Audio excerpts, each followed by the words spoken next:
pero que es que a los chinos el no tener este mapa claro, pues ha hecho que en los textos escolares, en las clases, en los libros, en los programas de televisión, en las conversaciones en la casa, en el colegio, se mezcle todo esto como si fuera una sola cosa, el conocimiento. Pero cuando uno lo mira a la luz de este mentefacto, de este concepto, uno se da cuenta de, hombre, claro, es que la cabeza de estos chinos está recibiendo una mezcolanza y un reguero de nociones con proposiciones, con pseudoconceptos, con pseudoproposiciones, con pseudoprocedimientos, de una manera muy, muy, muy desordenada. Así, por más inteligente que uno sea, si tiene la información tan mal organizada, la cabeza no puede pensar. De ahí el poder que tienen los conceptos y los mentefactos. Ahora, esto es fácil de entender. Realmente esto no tiene ningún misterio de entender. Esto lo puede entender fácilmente un niño. O sea, el problema aquí no es entenderlo, el problema aquí es hacerlo. Y aunque parezca muy fácil de entender, el chiste es hágalo, hágalo, hágalo disciplinadamente, rigurosamente, revisando que las isordinadas sean solo una palabra, que la isordinada de la clase supraordinada se está heredando bien a cada una de sus clases hijas, que ninguna de las características de la clase concepto se está repitiendo con ninguna de las características de las clases supraordinadas, que el criterio de infraordinación sea el más claro y el que a usted más le sirve, que la forma como usted nombra las clases es muy clara, que igual que las características de las clases infraordinadas se hereden de las características de la clase concepto y no se repitan entre las infraordinadas. Es cuestión de hacer, hacer y hacer y hacer. Miren, yo ya no sé cuántos años llevo intentando hacer mentefactos conceptuales. Además que los mentefactos conceptuales tienen una cosa y es que uno puede hacer un concepto y hacerlo y hacerlo y revisarlo y plantear una versión y plantear otra versión y darle vueltas y es una cosa que nunca se acaba. Y cada vez uno le va mejorando cositas hasta que, y eso es la vida, en gran parte esa es la vida nuestra, como analistas simbólicos, como autodidactas, como estudiantes, como profesores, como personas inteligentes, nuestra vida consiste en ir perfeccionando los conceptos. Porque finalmente los conceptos son instrumentos que nos sirven a nosotros para entender las cosas, para entender mejor las cosas. Y en la medida en que uno las entienda mejor, pues piensa mejor, se le ocurren mejores ideas, toma mejores decisiones, entiende mejor los problemas y en esa medida se siente más seguro de sí mismo y arranca una cadena de transformación personal. Mire, acuérdense de otra figura muy importante de la pedagogía conceptual. Y ya con esta termino. Lo que les voy a pintar es el triángulo humano, que es otra cosa que uno siempre tiene que tener muy clara y muy presente. Aquí estamos hablando de la dimensión cognitiva o cognoscitiva, para ser más precisos, del ser humano.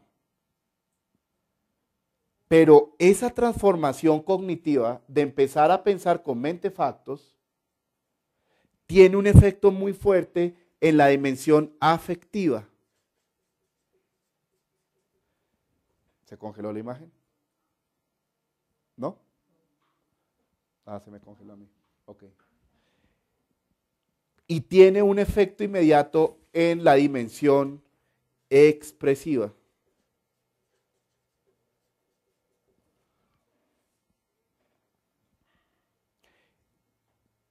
El usar mentefactos conceptuales hace que las definiciones sean muchísimo más claras. Y eso hace que uno piense con mucha mejor claridad y tome mejores decisiones. Y eso hace que uno se empieza a sentir más seguro de sí mismo y se vuelva más creativo en consecuencia porque uno pierde el miedo, que es lo que va bloqueando la creatividad. Y al volverse más creativo, entonces uno empieza a hacer unas cosas más originales, más elaboradas, con mejor calidad. Y a medida que uno hace las cosas, entonces va aclarando quién es uno, etcétera. Esto es un sistema que se está moviendo todo el tiempo.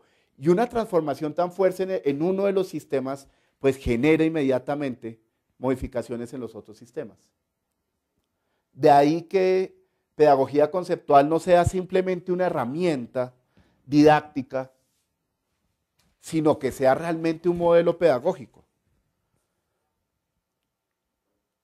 En la medida en que uno piensa con más claridad, por ejemplo, empieza a hacerse cada vez más preguntas y se empieza a volver más curioso. Le va a gustar más leer, le va a gustar más hablar, le va a gustar más discutir. Entonces vean esto como un sistema que transforma y forma un nuevo tipo de estudiante. Y bueno, esto lo hemos visto hace muchos años. Desde que mi papá creó el Instituto Alberto Merani para enseñarle a pensar a los niños con mentefactos, porque una de las cosas que se conoce poco de la historia del instituto es que, además de que era para niños muy inteligentes, que eso era una parte del experimento, la otra parte del experimento era, no le voy a enseñar a los niños matemáticas, física, biología, química, historia, etcétera, etcétera, etcétera. Les voy a enseñar una cosa, a pensar. Porque si yo les enseño a pensar, les enseño a aprender. Y como estas estructuras son universales, ya lo dijimos, es lo que tienen que saber, en vez de enseñarles todas las disciplinas. Y es verdad. Y es verdad. La educación necesita una transformación muy fuerte, pero la transformación fuerte es a este nivel. ¿Qué es lo que hay que enseñarle a un niño? Esto. Si él lo sabe hacer bien, aprende cualquier cosa, por lo menos de tipo conceptual. ¿Que es fácil de entender? Sí, es facilísimo de entender. ¿Que es fácil de hacer? No, no es tan fácil de hacer. Bien. Bueno, yo creo que les he explicado bastante bien qué es un concepto, para qué sirve un concepto, cómo se piensa con un concepto. Y además de eso, hemos hecho un recorrido por qué no es un concepto y en qué se diferencia el concepto de las otras cosas que no son conceptos, pero que son mentefactos. ¿Y qué tipos de conceptos hay? Ya lo que queda es que ustedes ejerciten, discutan, hagan esto en el colegio, lo pongan a los estudiantes a hacer. Cuando tengan dudas, vean este video, escríbanos, llámenos, lo que necesiten. Ahora me gustaría saber si alguno de ustedes tiene en este momento preguntas que quiere que yo le conteste. ¿Quieren ejemplos de conceptos? Listo. Vamos a ver ejemplos de conceptos. Les voy a mostrar algunos ejemplos de los conceptos. Vamos a la pantalla, ¿ya? ¿Estamos en la pantalla?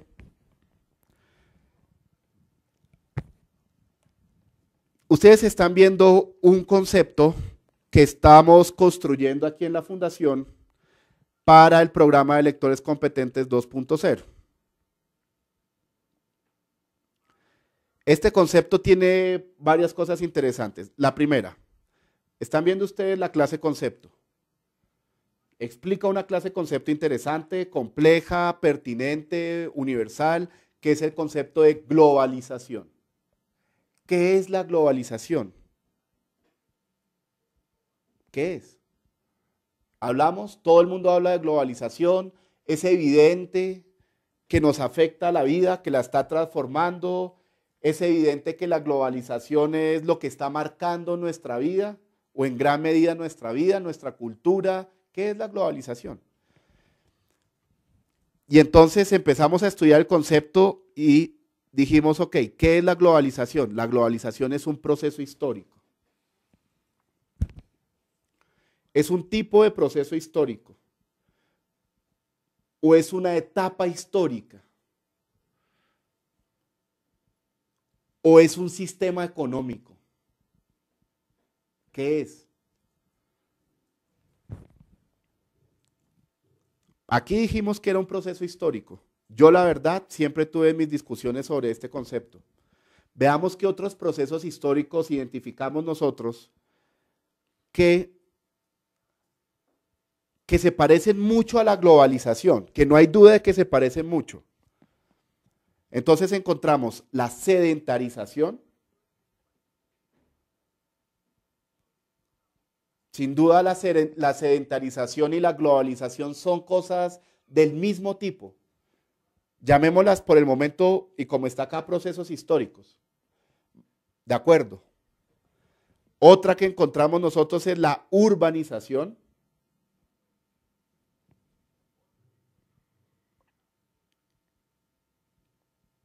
No hay duda de ello.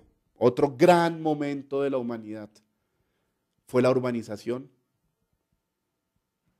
que también generó una transformación política, económica, social, muy parecida o mayor aún que la que estamos viviendo con la globalización, del mismo calibre, digámoslo.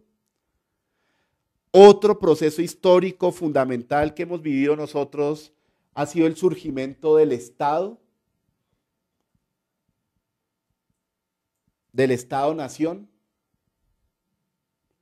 Eso transformó para siempre nuestra historia. Entonces, digamos que todos estos son procesos históricos, grandes, generales. Y que un estudiante que esté estudiando, valga la redundancia, un profesor que esté dictando biología, pasa por ahí, un profesor que esté estudiando, enseñando historia, obviamente pasa por ahí, un profesor que esté enseñando ética y valores, pasa por el concepto de globalización, porque es un proceso histórico que marca muchas cosas. Ahora, veamos si sí es un proceso histórico o no. Entonces, miremos el ADN.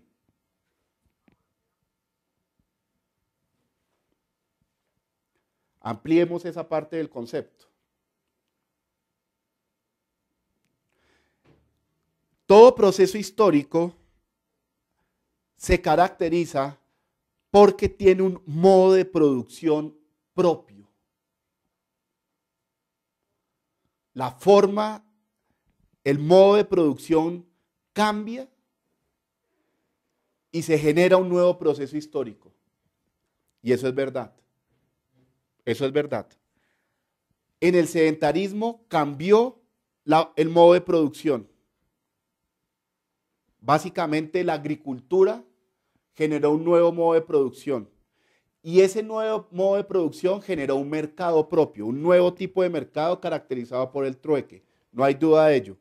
En la urbanización, el modo de producción cambió. Se introdujo la máquina. La máquina. Por primera vez la humanidad produjo a través de máquinas y no a través de semillas y cultivos y animales. Cambió el modo de producción.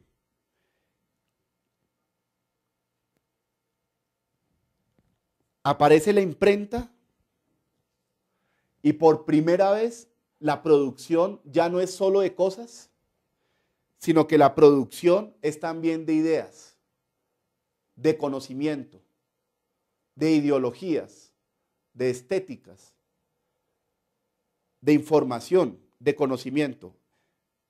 Y aparece el Estado-Nación, junto con ese cambio en el modo de producción. Y es el origen de la sociedad del conocimiento. Y ahora aparecen los computadores, básicamente aparecen los computadores y el Internet en general, pero llamémosle los computadores para ser así de concretos, y arman otra cosa, otro momento de la historia, y crean un nuevo proceso histórico. Entonces, modo de producción.